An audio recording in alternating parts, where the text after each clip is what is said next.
बिहार में 17 से 18% मुसलमान वोट हैं। हर पार्टी इसे एक बड़े वोट बैंक के तौर पर देखती है, वो भी जिनके पाले में इनका वोट जाता है और वो भी जिनके पाले में इनका वोट नहीं जाता है या फिर कम जाता है या फिर बहुत ही कम तादाद में जाता है। जब हर तरफ ये चर्चा हो रही है तो आज मेरा पॉइंट भी इसी बात पर कि आखिर इस बार बिहार चुनाव में मुसलमान वोटर किस पार्टी को वोट देंगे, एक मुश्त करेंगे या फिर बंटकर करेंगे, कुछ छोटे छोटे हिस्सों में कटकर करेंगे। तो चर्चा आज इसी पर। बिहार की राजनीति की सबसे बड़ी विडंबना ये है कि ये जाति आधारित है और उससे भी बड़ी विडंबना ये है कि उसे धार्मिक आधार पर खींचकर लाने की कोशिश लगातार होती रही है। कई बार हिंदुओं को भीतर खाने इस बात को लेकर सुनाया भी जाता है, कोसा भी जाता है कि वो मुसलमानों की तरह एक मुश्त होकर वोट क्यों नहीं करता। लेकिन जातियों में बटे होने की वजह से ऐसा नहीं होता है, ये भी एक सच्चाई है। हालांकि ये भी सच्चाई है कि मुसलमान वोट जो है मोटे तौर पर एक मुश्त वोट करता है, लेकिन अलग अलग सीट, कैंडिडेट और काल में वो भी खंडित होता रहा है। बिहार ने 1970 के दशक में अब्दुल गफूर के तौर पर अब तक सिर्फ एक मुसलमान मुख्यमंत्री देखा है। कभी कोई मुसलमान उप मुख्यमंत्री भी नहीं रहा। अलबत्ता गुलाम सरवर असेंबली स्पीकर जरूर रहे और जाबिर हुसैन विधान परिषद के अध्यक्ष। कहने का मतलब यह है कि 17-18% होने के बावजूद मुसलमानों को अपनी रहनुमाई में कमी की हमेशा से शिकायत रही है। 2015 चुनाव में अलग अलग पार्टियों से जहां 24 मुसलमान विधायक चुनकर आए थे, 2020 में उनकी तादाद महज 19 रह गई।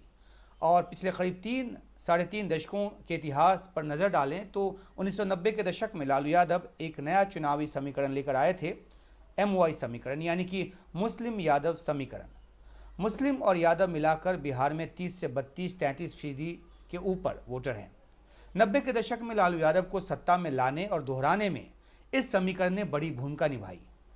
ये एक तरह से बिहार की राजनीतिक समीकरण की धुरी बन गया है।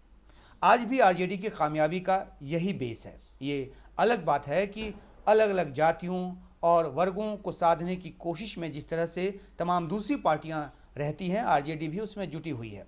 लेकिन सवाल है कि क्या मुसलमान आरजेडी के पीछे एकजुट हैं? पिछले कई चुनावों का जो रिकॉर्ड है वो ये बताता है कि मोटे तौर पर मुसलमान आरजेडी के साथ तो जुड़े हुए हैं, 70-75% तक वोट जो है वो इनको मिलता रहा है। लेकिन कई और पार्टियां या उम्मीदवार जो है वो भी मुसलमान वोट बैंक में सेंध लगाने में कामयाब होते रहे हैं। अगर पिछले चुनाव की बात करें तो असदुद्दीन ओवैसी की पार्टी AIMIM ने बिहार में और ख़ासतौर पर सीमांचल क्षेत्र में, जहां मुसलमान वोटरों की तादाद राज्य के औसत वोट से तादाद से दोगुनी तिगुनी है, वहाँ काफ़ी ताकत उन्होंने झोंकी और तब 20 सीटों पर लड़कर AIMIM ने 5 सीटें जीत ली थी। 2 साल बाद इनमें से जो 4 विधायक हैं वो आरजेडी का दामन उन्होंने थाम लिया, तो आरजेडी की सीटों की तादाद 76 से बढ़कर 80 हो गई और वो सबसे बड़ी पार्टी जो है वो बन गई। AIMIM इस बार 35 सीट पर चुनाव लड़ रही है। जो ग्रैंड डेमोक्रेटिक अलायंस यानी कि GDA है, उसकी अगर बात करें तो ये जो गठबंधन है वो 65 सीटों पर या 64 सीटों पर चुनाव जो है वो लड़ रही है।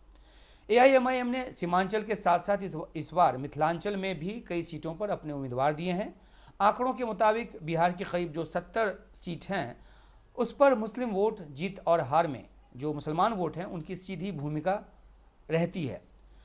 डिप्टी CM के लिए मुस्लिम चेहरा न दिए जाने से जो मुसलमानों का जो हिस्सा है वो आरजेडी से काफ़ी नाराज़ है। लेकिन माना यह भी जा रहा है कि पिछली बार के अनुभव को देखते हुए मुसलमान नाराज़गी के बावजूद भी आरजेडी से जुड़े रहेंगे, आरजेडी से अलग वो नहीं जाएंगे।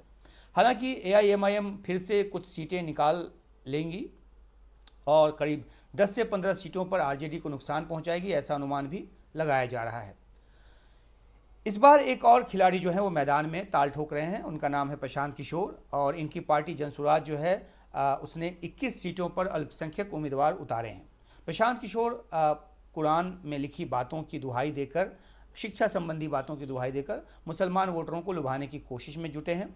हालांकि उनको बहुत अधिक कामयाबी नहीं मिलेगी ऐसा जानकारों का मानना है, लेकिन जितना भी वोट वो हासिल कर पाएंगे वो महागठबंधन के लिए ही नुकसानदेह साबित होगा, ये भी जानकारों का कहना है। मुसलमान वोटों के लिए सबसे बड़ी बात यह कही जाती है कि जो पार्टी या उम्मीदवार बीजेपी को हराती या हराता नजर आता है, उसे वो वोट करने की प्रवृत्ति उसमें जो है वो पाई जाती है। और इस कैलकुलेशन में कई बार मुसलमानों का खुद भी मानना है कि उनसे गलती होती है। 2020 बिहार चुनाव में ये भी कहा गया कि 3 तलाक कानून के मुद्दे पर बीजेपी को मुस्लिम महिला वोट का एक हिस्सा जो है वो मिला। हालांकि आंकड़े जो हैं वो उसके जरिए जानकार ये भी कहते हैं कि बीजेपी को 2015 में जहां 5 से 6% वोट मुस्लिम वोट मिला था, वो 2020 में महज 2% रह गया। तो वोट कितना मिला ये एक डिबेटेबल बात है। और जहां तक 2025 की बात है तो एनडीए सरकार की तरफ से महिलाओं को 10,000 रुपये की जो सौगात दी गई है उसके लाभार्थियों में मुस्लिम महिलाएं भी हैं। कहा जा रहा है कि उनका कुछ वोट इस खातिर जेडीयू को जा सकता है और थोड़ा बहुत हिस्सा जो है वो बीजेपी को भी मिल सकता है। हालांकि बीजेपी ने एक भी मुसलमान उम्मीदवार को टिकट नहीं दिया है और जेडीयू ने जो है 2020 में जहां अपने खाते की 101 सीटों में से 10-11 मुस्लिम उम्मीदवारों को टिकट दिया था, इस बार चुनाव में उन्होंने महज 4 मुस्लिम उम्मीदवार को टिकट दिया है। वजह यह है कि जेडीयू को बीजेपी की सहयोगी होने के कारण मुसलमान वोट जो है वो नहीं डालते हैं। आरजेडी की पूरी कोशिश मुसलमान वोट बंटवारे को रोकने की रही है और इस बार भी उसकी कोशिश जो है वो जारी है। वक्फ के मुद्दे पर कांग्रेस ने आरजेडी का समर्थन कर इस वोट बैंक को और ज़्यादा पुख्ता करने की कोशिश की है। हालांकि महज एमवाई समीकरण के बूते पहले जैसी कामयाबी मिल नहीं सकती आरजेडी को या महागठबंधन को, क्योंकि बिहार के जातीय समीकरणों में अति पिछड़ा और जो महिला वोट है वो भी इस बार फिर बड़ी भूमिका निभाने जा रहा है। अगर अति पिछड़ा की बात करें तो उसका एक बड़ा हिस्सा जो है वो जेडीयू के साथ जुड़ा हुआ है। अगड़ी जातियों का जो वोट बैंक है वो मुख्य रूप से बीजेपी के साथ जुड़ा हुआ है। मुसलमान अपना फ़ायदा या नुकसान जो है खुद सोच सकते हैं, ऐसा कुछ लोगों का मानना है, और उनका अपना रहनुमा खुद तय करने का वैसा ही उनके पास हक है जैसा कि दूसरे वोट बैंक्स को है। पर मुसलमान वोटरों पर पार्टियों के साथ साथ जिनकी निगाह नतीजे पर है उनकी नज़र भी बनी हुई है, क्योंकि ये एक अहम फैक्टर हमेशा से रहा है और इस बार भी वो फैक्टर होने जा रहा है। आपको हमारा ये पॉइंट अच्छा लगा हो तो सब्सक्राइब कीजिए उमाशंकर सिंह पॉइंट को और हमारी नज़र से देखते रहिए बिहार। बहरहाल, नमस्कार।